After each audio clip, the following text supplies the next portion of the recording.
Jim's hooking me up. All right, so great to be here. We are going to have a fast and furious, scrappy session on micro-influencers. That is how we do business at Belle. It's tied to business goals and it's scrappy. So we just saw a great example of what you can do with big, beefy, national media buys. This is going to give you an example of what you can do on a micro level, smaller budget, and have a lot of impact. My team and I work with brands, as she mentioned, to do PR, social media, influencer relations. This is an example of some of the tied to business goals results you can expect. I like the one with the most zeros. That's revenue generated for our clients, and that's what I love about micro-influence, because it can really tie in and tie back to buying things online, going in store, making your ads more effective. We're going to talk about all of that today. So this is what's happening right now with influence. The micro and macro influencer scale is expected to be a $10 billion industry by 2020, according to Adweek. Of that, the good news is that micro influencers have more sway than ever. Consumers are starting to see micro-influencers almost as peers. The word of mouth and crowdsourcing, they are looking to micro-influencers to purchase products. I've done it myself. I have influencers I follow, and I buy products all the time that they recommend. I'm a millennial, that could be part of the problem, but that's who a lot of us are marketing to. So consumers are trusting micro-influencers 92% over traditional ads and macro influencers. Also, micro-influencers have 60% more engagement than macro influencers. I've heard it time and again. I've heard it time and again at this show. We tried working with a macro influencer and a celebrity. Khloe Kardashian featured our product, whatever it was, and nothing happened. We gained 100 Instagram followers. That's because you need to be thinking more micro. And the good news is I've had several of you ask me about how much does this cost to work with an influencer, what's their reach. It's a little bit all over the map, and that means that you can pick and choose based on your strategy what influencer relationships work best for you. So when you're building out your campaign, and we'll get to that process next, you want to anticipate that your investment will range. It could be an in-kind trade. It could be up to $10,000 for a micro-influencer. It just depends on how much content you're asking them to produce and what your goals are for working with that influencer. The big difference between macro and micro as far as reach goes, think macro is national, broad stroke, and micro is often regional, often niche focused. That means that it's hard to put an exact number on it, although I put 30K as an average. If you look online, you're seeing things like 100,000 to a million. Well, that tends to be more micro influencer territory if they have an agent, if they're more celebrity focused. If you're working in New York City, a micro influencer can have 300,000 followers and still be good for an in-kind trade. So it just depends on your goals. So if you've noticed, I'm already talking fast. I'm trying to get a lot in here, give you tips. We're going to have a lot of that in the session, but I don't want you to worry about taking notes. If you're recording, that's fine, but we're going to have a guidebook that my team is going to pass out right after this that has 25 tips. So you're going to be able to go back and tangibly implement all of this. So we're looking at 5 keys today. We're going to define success. We're going to talk about identifying influencers, qualifying them, creating authentic engagement, and then moving on, I'm going to show you an example of pulling it all together with video and seeing how a very scrappy campaign can produce really great results. So when it comes to defining your success, the strategy piece is what I would really like to harp on for a second here, because in talking to a number of you, I was able to visit, dozens of booths over the past few days, and I was hearing that, we're trying micro-influence, we have some influencers reaching out to us, we're doing a little bit, but we don't really have a strategy. That is a big problem, because if you want to have resources, aka team, agencies, money, from the C-suite, you have to be able to prove the value of micro-influencers. If you don't have a plan, you're planning to fail, right? So in your plan, you need to know on the front end, why are you doing this? What is the goal? Even if you're experimenting with micro-influencers for the first time, maybe your goal is to just test it out. That's okay. What's your theory? What do you think it's going to do? Is it going to drive people to your website? Is it going to help create content for ads that will then drive people in store? Just define your aim, define your why. In this phase, you're also going to look at the competition. What are they doing with micro-influencers? What do you like? What would you rather not do? Can you use some of the same influencers they are? Maybe, maybe not. What do you want your content to look like? Instagram stories, IGTV, YouTube, content on your website. what does the content roadmap look like? In this stage in the game, you're also going to look at FTC compliance because nobody wants to get in trouble with the FTC. And you're going to look at your budget. What's the maximum you would pay for an influencer? What's your all-in maximum budget? And how are you going to measure? On that note, measurement, metrics, engagement is the highest. So I have people say, oh, what about the size of influencer? Does size really matter?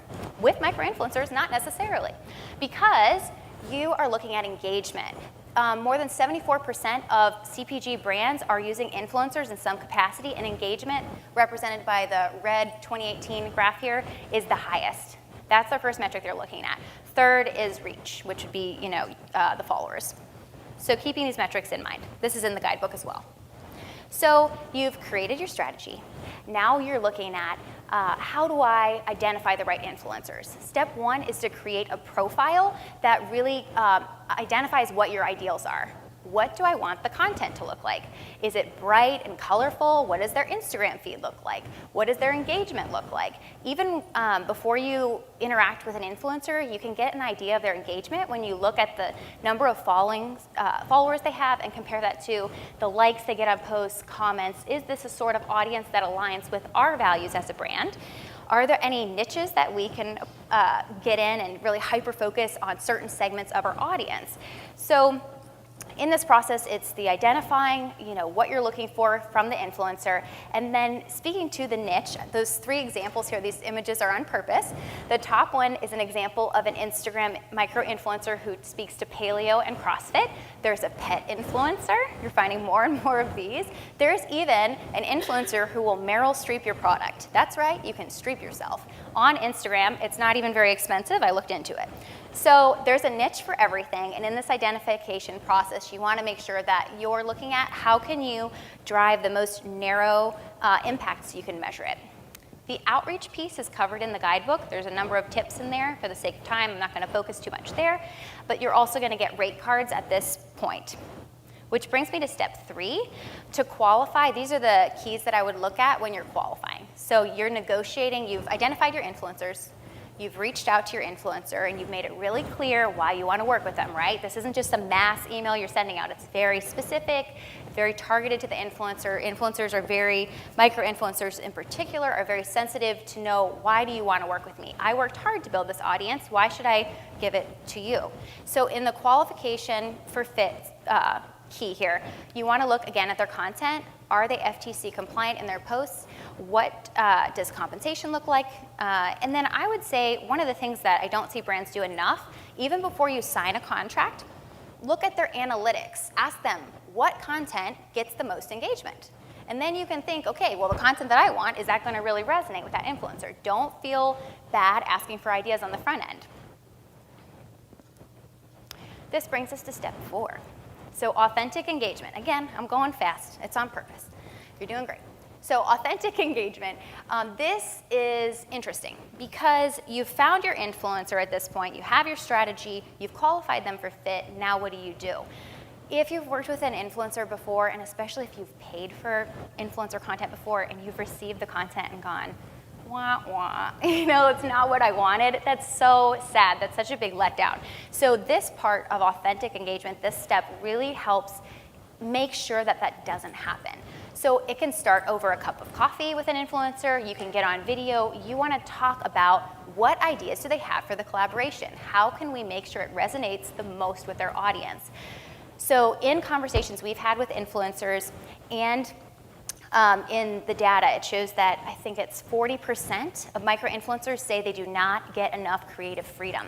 Brands are just dictating to them, and that's no fun. At the end of the day, they're getting paid to do this. Yes, it's a job, but they get to choose what brands they work with. And if you make it boring, they probably won't work with you again, and you won't like the content that comes out of it. So this authentic engagement piece, you need to take your time here, have a dialogue, let it evolve, and in step 5, I'm going to show you an example of how you can take it from soup to nuts. So to help you in this conversation, you can create mood boards. Use Pinterest, pin things that would give the vibe of the content you're going for. And then you also want to think about, how is this content going to be reused? Is it going to be used in ads on your website? Are you going to use this content at times and not mention the influencer? All of that stuff needs to be discussed, and ideally before you even sign a contract.